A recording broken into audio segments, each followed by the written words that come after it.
تو جو صحبت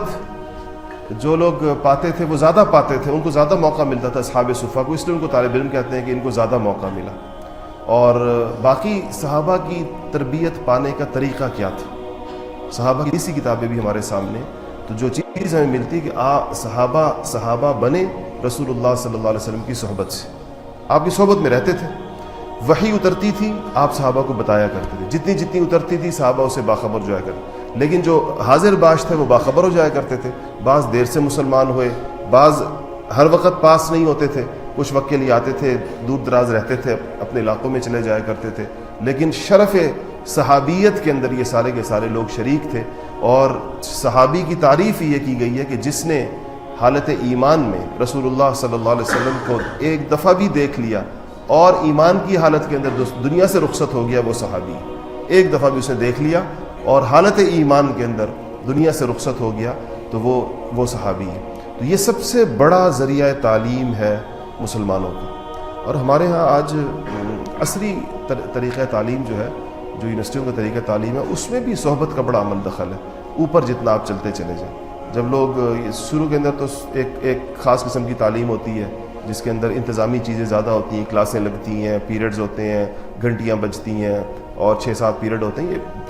اسکول کا نظام اس طرح ہوتا ہے۔ آپ اوپر چلتے چلے جائیں تو آپ دیکھیں تعلیم شخصیت کے گرد گھومنا شروع ہو جاتی ہے۔ آج کل جو کسی بندے نے کہیں سے پوسٹ ڈاک کیا ہو کسی بڑی یونیورسٹی سے، تو وہ یہ بتانے سے زیادہ کہ کس یونیورسٹی سے کیا،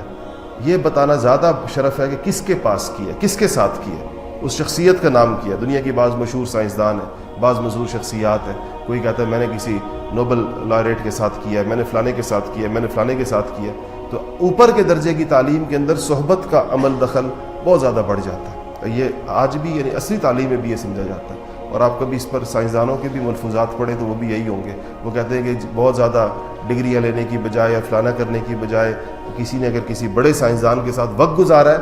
اور اس کے ساتھ وہ رہا ہے اور اس کے ساتھ ریسرچ لیب میں رہا ہے یا اس کے ساتھ کام کیا، اس کو زیادہ سمجھ بوجھ اس کی کہیں زیادہ ہو جائے گی بنسبت اس کے جو ان چیزوں سے دور رہا ہوتی۔ تو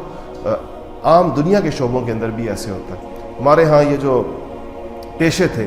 تو پیشوں کی تعلیم تو اب جا کر کچھ تھوڑا بہت انسٹیٹیوشنز کے اندر جا کر ہونا شروع ہوئی ہے۔ پہلے پیشے کی تعلیم کیسے ہوتی تھی، وہ ایک استاد کے پاس لڑکے کو چھوڑ دیا کرتے تھے اور وہ استاد کے ساتھ اوزار پکڑنا بھی سیکھتا تھا، تھوڑا تھوڑا کام کرنا بھی سیکھتا تھا اور اسی سے وہ استاد بنتا تھا۔ جتنے اس وقت آپ کو میکینکس نظر آتے ہیں، جتنے لوگ نظر آتے ہیں، ان کا ذریعہ تعلیم یہی ہے۔ یہ بھی ایک صحبت کی شکل ہوتی ہے۔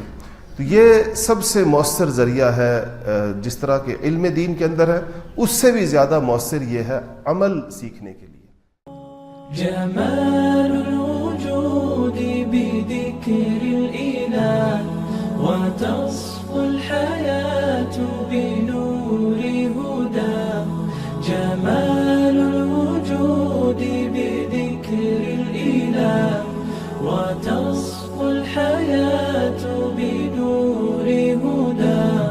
وتطلب نفس له طاعة ويبلغ سعد إلى منتهى،